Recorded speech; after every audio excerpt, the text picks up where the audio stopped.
El hedor a sal, pólvora y sudor rancio lo impregnaba todo. No había amaneceres gloriosos ni puestas de sol poéticas. La vida a bordo de un barco pirata era una coreografía constante entre el caos, la mugre y una peligrosa fraternidad que solo podía nacer en los márgenes de la ley. En medio del océano, donde el horizonte parecía una broma cruel repetida sin fin, los hombres de mar no vivían, sobrevivían. El año era 1716, y el Tempestad Roja navegaba a unas 50 millas de las costas de Hispaniola. Su tripulación, una mezcolanza de desertores, esclavos fugitivos, campesinos endeudados y marinos cansados de besar las botas de la corona, compartía algo más que el mismo barco. Compartían la certeza de que cualquier día podía ser el último y que al menos morirían con las botas puestas y el ron en la sangre. Las jornadas comenzaban temprano, si es que alguien había dormido. Los turnos de vigilancia se rotaban cada pocas horas, y más valía no quedarse dormido. El capitán Black Ivers tenía la política poco diplomática de arrojar a los holgazanes al mar, con una bala en la pierna, para asegurarse de que no volvieran a flotar. El desayuno era pan duro, carne salada con moscas voluntarias, y si había suerte, algo de pescado robado de las redes de algún mercante. El día se dividía entre labores esenciales y distracciones necesarias: reparar velas rasgadas por las tormentas, calafatear grietas en el casco con brea ardiente, limpiar las cubiertas de vísceras tras un abordaje, y por supuesto entrenar con el sable o el mosquete, porque el próximo ataque podía ser mañana o dentro de una hora. Cada hombre debía saber no solo cómo matar, sino cómo no ser asesinado por accidente por su propio compañero borracho. Había jerarquías, sí, pero eran frágiles. El capitán mandaba, pero la tripulación podía botarlo fuera, literalmente, si se consideraba que estaba loco, cobarde o más interesado en la moral que en el botín. Una vez, un contramaestre fue echado por oler raro y reírse como un inglés. Democracia brutal, pero democracia al fin. El ocio, si se le podía llamar así, era una combinación de peleas, apuestas, canciones obscenas y discusiones filosóficas sobre quién había apuñalado a quién en la última batalla. Algunos dibujaban mapas, otros escribían cartas que nunca serían enviadas, y unos pocos, los más solitarios, hablaban con las ratas del barco como si fueran viejos amigos. Las noches eran de ron, humo de pipa y cuentos exagerados. Había historias de sirenas que cantaban en lenguas muertas, de islas donde el oro brotaba del suelo, y de capitanes que habían hecho pactos con demonios por vientos eternos. Casi todo era mentira. Pero en alta mar, la verdad era lo menos útil que se podía tener. A pesar de todo, había un extraño código de honor entre piratas. Compartían el botín de forma más equitativa que muchas armadas reales. Si un hombre perdía una pierna o un ojo, recibía una compensación de por vida.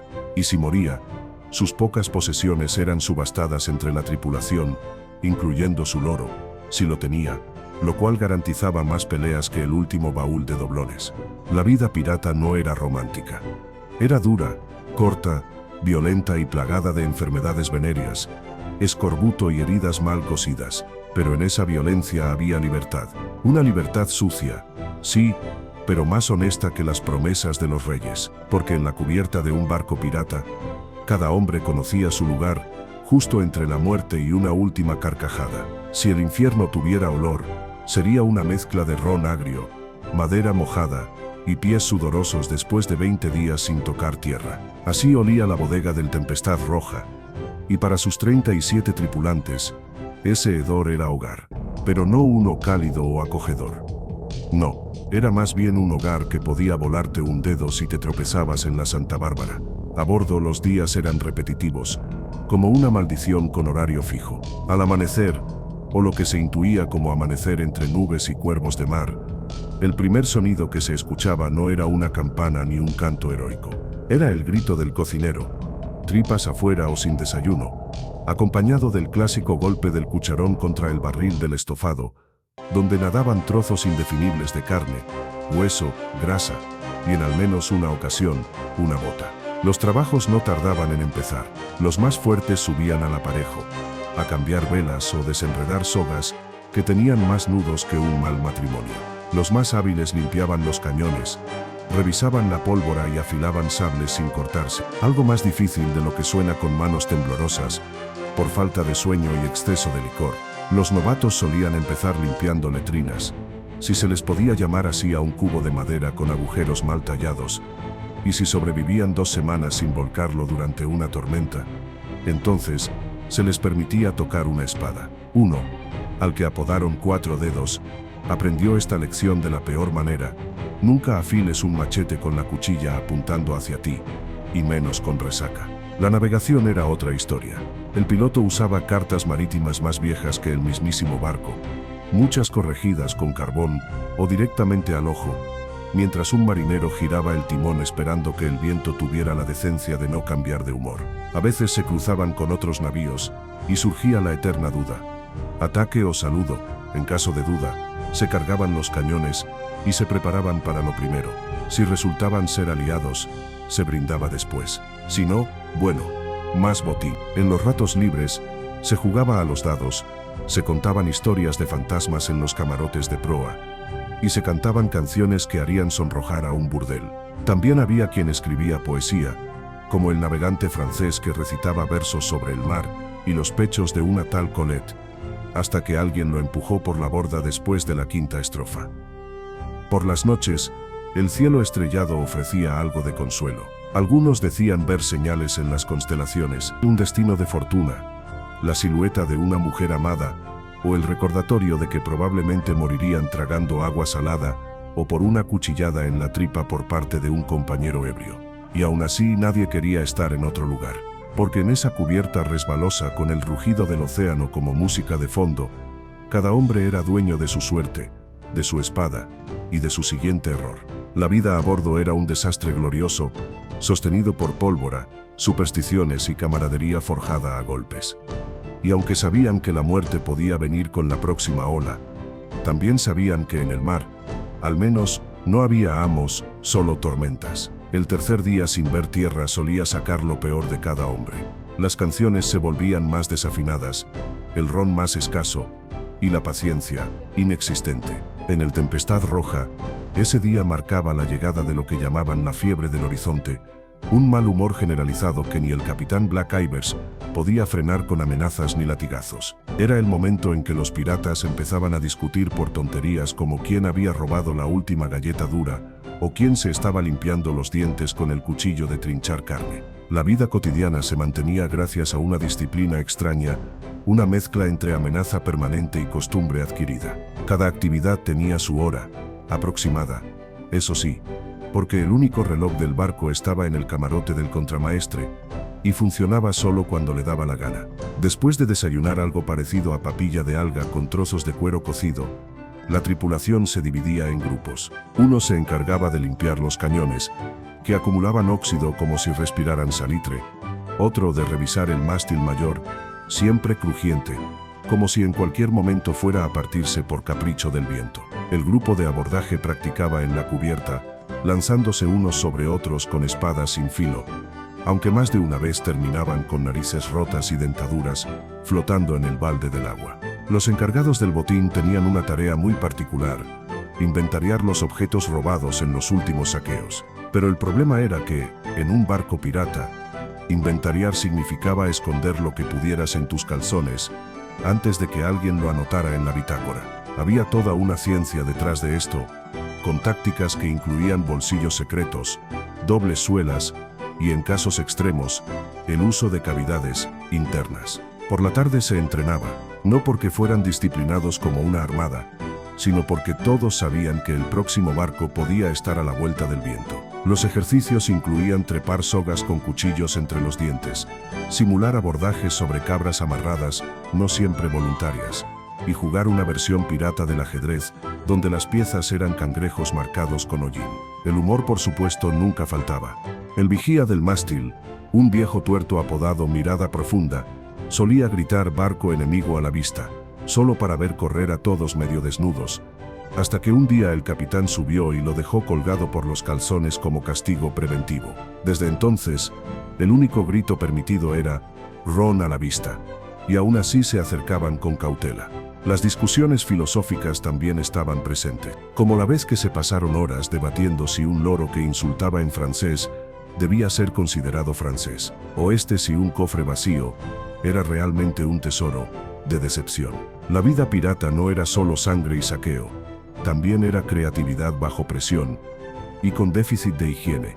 Por la noche, cuando las velas flameaban como fantasmas y el barco se mecía como una cuna de hierro, los hombres se reunían cerca del fuego de cocina. No la paz de los templos ni de las catedrales, sino la que nace cuando uno acepta que vive al margen del mundo y que a pesar de todo, no lo cambiaría por nada. Dormir en un barco pirata era un deporte de alto riesgo, no por el mar embravecido, ni por los cañones enemigos, sino porque siempre existía la posibilidad de despertar con un compañero orinando en el balde equivocado o con una rata mordiéndote el dedo gordo del pie. Otros confiaban en el poder del humo de pipa para desinfectar heridas y espantar mosquitos, pulgas y marineros molestos. El baño consistía en asomarse por la borda con una cuerda atada a la cintura y con la esperanza de que nadie te empujara por accidente. A veces organizaban competencias. El primero que lograra volver sin picaduras de medusa ganaba el último trozo de pan. A pesar del caos, existía una rutina secreta, una especie de coreografía entre lo absurdo y lo necesario. Cada mañana, uno de los marineros más veteranos, apodado Mandíbula porque había perdido la suya en una explosión, recitaba los deberes del día a señas y gruñidos. Era sorprendente lo que podía lograrse con mímica violenta y un garrote. El cuidado del barco era constante. Si no se parchaban las velas a tiempo, terminaban con medio mástil ondeando como trapo sucio. Si no se sellaban las grietas del casco con brea caliente, el océano entraba como invitado no deseado. Y si no se organizaba bien la carga, un simple movimiento de marea podía volcar barriles, disparar armas mal colocadas o hacer rodar a tripón. El cocinero, que una vez acabó atrapado en la bodega durante 3 días con un barril de ron, y salió más sabio, aunque sin cejas. La alimentación era una experiencia sensorial intensa.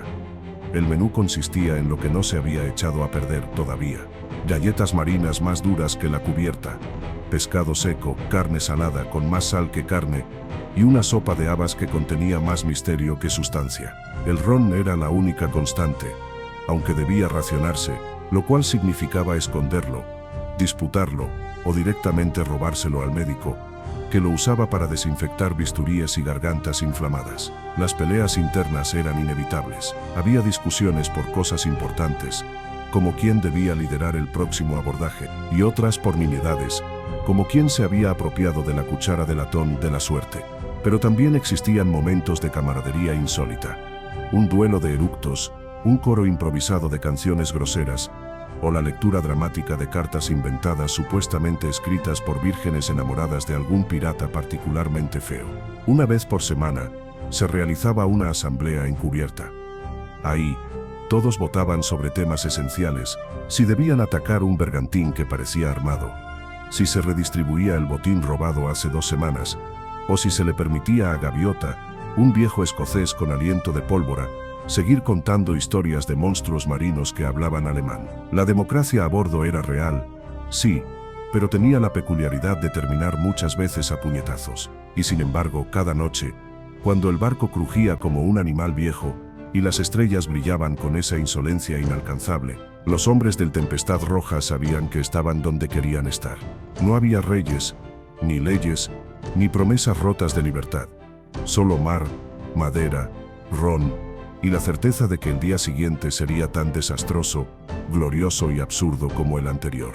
Y eso, en el mundo pirata, era lo más parecido a la felicidad. El 5.º día sin costa y con viento en contra, sacaba lo peor y lo mejor de cada pirata. Algunos cantaban más fuerte, otros maldecían más bajo, pero todos, sin excepción, desarrollaban una mirada perdida, como de hombre que se pregunta si una gaviota puede comerse a otra. A bordo del Tempestad Roja, ese día era conocido como el Día del Nudo, no por una tradición, sino porque cada cuerda del barco parecía tener el peor enredo posible, y nadie sabía ya qué sogas sujetaban qué velas. Ese día, además, solía coincidir con la limpieza profunda del barco. Es decir, todos fingían estar ocupados para no tener que raspar conchas del casco, desalojar cucarachas de la bodega o achicar agua de las zonas inundables. Una forma optimista de decir que el barco tenía más agujeros de lo legalmente recomendable. El que no lograba fingir bien terminaba con un balde en la mano, un trapo en la cabeza y una expresión de indignidad propia de realeza caída en desgracia. Las tareas se repartían como siempre al azar, a gritos o por consenso forzado. El capitán Ivers prefería delegar en su segundo, un hombre de pocas palabras y muchas cicatrices, que asignaba labores con el simple gesto de señalar con el garfio. Un movimiento hacia abajo era alcalde del balde, hacia el mástil, acróbata involuntario, hacia la cocina, probador de sopa en descomposición. Ninguna opción era buena. Solo había grados de sufrimiento. A veces, en medio de todo, llegaba el momento de mantener las armas. Las espadas se afilaban con piedras húmedas, a menudo sentados en círculo, intercambiando teorías conspirativas sobre la existencia de sirenas asesinas o sobre cuál miembro de la tripulación tenía una maldición gitana. Los cañones, por su parte, se limpiaban con una dedicación casi maternal, como si cada uno pudiera ofenderse si no se le quitaba la costra de pólvora del alma metálica. El entretenimiento era una cuestión de creatividad. Hubo una época en que organizaron un torneo de pulgas. Cada pirata capturaba la suya y la entrenaba. A la señal del cocinero, las dejaban correr sobre una tabla inclinada. El ganador se llevaba media botella de ron y una galleta sin moho, lo que desató más de una pelea a cuchillo entre los entrenadores. Por la tarde, cuando el sol ya empezaba a pudrirse sobre el horizonte y el calor hacía que el barco oliera a cabra muerta con sal, venía el ritual más esperado, el relato del día. Un pirata elegido al azar debía subir al barril y contar algo, una historia real, inventada o demasiado vergonzosa como para distinguir la diferencia. Se premiaba la creatividad, el drama, y que la historia no implicara a la madre de ninguno de los presentes. Ese día en particular, el elegido fue Lengua Sucia, un hombre cuya voz sonaba como un gato viejo siendo exprimido. Relató cómo una vez fingió ser médico en Cartagena, solo para robar un barco lleno de sábanas y jabones. Nadie le creyó lo de los jabones, pero todos aplaudieron igual. Al caer la noche y entre carcajadas, ron barato y la promesa de tormenta, la tripulación se recogía. Algunos dormían en cubierta para evitar el calor del interior. Otros simplemente se desmayaban donde el ron los dejaba. Un par discutía si las nubes del norte venían cargadas o solo eran el aliento del kraken. Y así, entre supersticiones absurdas, tareas miserables y momentos de gloria mínima, se sostenía el día 5 a bordo. Un equilibrio perfecto entre la locura, el sudor y esa fraternidad desesperada que solo surge cuando compartes un espacio con hombres armados, hambrientos y obstinadamente libres. Cuando el mar se calma demasiado, los piratas se inquietan, no por el silencio, sino porque el silencio trae pensamientos. Y ningún hombre que ha vivido más de un año en un barco pirata quiere pasar mucho tiempo pensando. El sexto día sin saqueo era peligroso por eso. Sin abordajes, sin presas a la vista, la tripulación del Tempestad Roja comenzaba a divagar, y la mente ociosa, en un pirata, es terreno fértil para ideas estúpidas y revoluciones improvisadas. Ese día, el capitán Black Ivers ordenó ejercicios de combate, oficialmente para mantenerlos afilados, en realidad para evitar que alguno intentara tomar el mando por la fuerza, o peor, organizar una ópera pirata como la vez anterior. Se dividieron en dos bandos, los del pañuelo rojo y los del sombrero doblado. Las reglas eran simples: no clavar armas por debajo del ombligo, no empujar por la borda otra vez, y no insultar en idiomas que nadie entienda. Los entrenamientos tenían poco de marciales y mucho de teatrales. Se lanzaban entre barriles, trepaban cuerdas que nadie había revisado desde la última tormenta, y gritaban órdenes que ningún oficial sensato reconocería. A mitad de la simulación, uno de los grumetes decidió simular una herida mortal tan realista que todos creyeron que había muerto, hasta que pidió un trago para el camino. La actividad más delirante del día fue la revisión del tesoro conceptual. No era oro, ni joyas, ni mapas secretos. Era una colección de objetos extraños acumulados en años de saqueos: un diente de hipopótamo tallado, una sandalia firmada por un sacerdote portugués, una muñeca sin cabeza que se decía maldita. Se discutía qué conservar, qué lanzar al mar, y qué podía intercambiarse en el próximo puerto por algo más útil, como clavos o afeites para los piojos. En la cocina Tripón, el cocinero sin gusto ni olfato, bendición otorgada tras una explosión de pólvora, preparaba el guiso del día, algo marrón con textura de moco caliente y olor a promesa incumplida. Algunos juraban que se trataba de calamar fermentado, otros, que era el mismo guiso de hace 3 días, rehidratado con agua de lluvia. La verdad murió con el último cucharón. Por la tarde, se realizó la votación para designar al oficial del rumor, un cargo rotativo que consistía en inventar una noticia lo suficientemente creíble para mantener a todos alertas y con el pulso alto.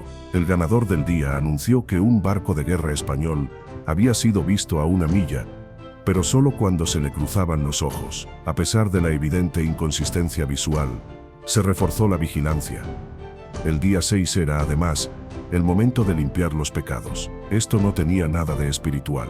Se hacía por diversión.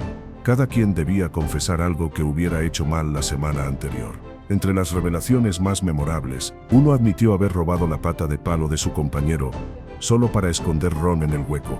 Otro confesó que llevaba meses orinando en la brújula, por ver si giraba más rápido. Y el contramaestre aceptó que no sabía leer cartas de navegación, pero sí dibujar tiburones muy convincentes. Al caer la noche, y con el barco inmóvil bajo una luna redonda como el trasero de un noble inglés, la tripulación se sentó a compartir relatos de momentos en que casi murieron, pero no, era un ejercicio útil. Les recordaba que estaban vivos, sucios, borrachos y libres. Y eso en la vida de un pirata era todo lo que realmente importaba.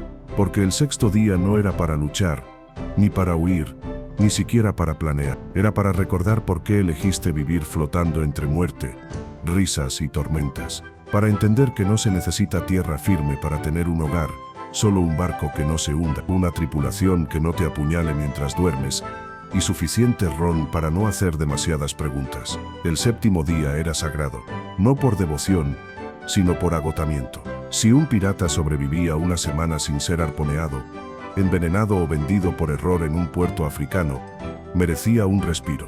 A bordo del Tempestad Roja, el domingo no se rezaba, se dormía, se mentía y se bebía hasta que las estrellas bailaran o el estómago se rindiera. Lo que ocurriera primero. La jornada empezaba tarde. El sol ya estaba alto cuando el primer pirata salía de su hamaca como un crustáceo traumatizado. Las voces eran bajas, las miradas vacías. La resaca se compartía como un botín, cada cual con su dosis de dolor, vómito seco y arrepentimiento pasajero. Nadie hablaba de lo que había hecho la noche anterior, no porque fuera secreto, porque nadie lo recordaba. El desayuno era un acto de fe: pan duro, sobras de sopa recalentada y un trozo de queso que algunos creían con vida propia. El ron servía de cura y castigo al mismo tiempo.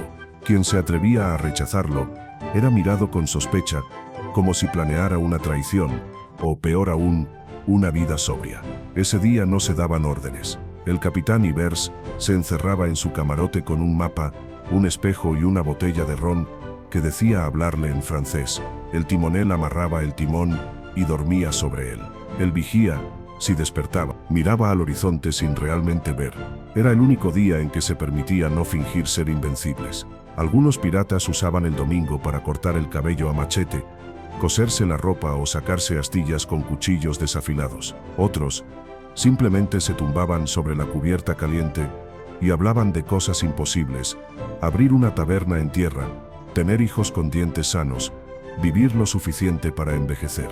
Eran mentiras hermosas, que se sabían mentiras, pero aún así hacían reír. Los juegos reaparecían. El barril de los retos era el favorito.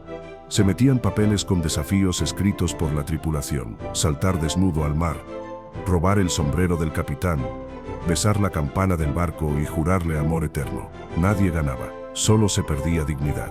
Y muchas veces, dientes. Por la tarde el entretenimiento se volvía artístico. Un viejo marinero apodado Mozart, por su habilidad de hacer música con pedos, ofrecía conciertos improvisados. El himno del galeón en llamas era su obra maestra. Los demás acompañaban con palmas, eructos en do sostenido o coreografías que podían considerarse crimen marítimo. Pero el momento más esperado del día era el juicio. Un juicio simbólico, claro. Se acusaba a alguien de cualquier cosa absurda.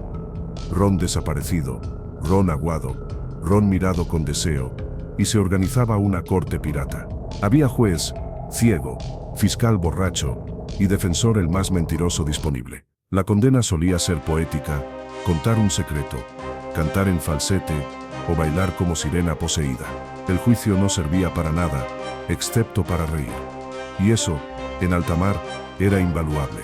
Al anochecer, con el mar calmo y los cuerpos hundidos en la madera caliente, alguien siempre comenzaba a cantar.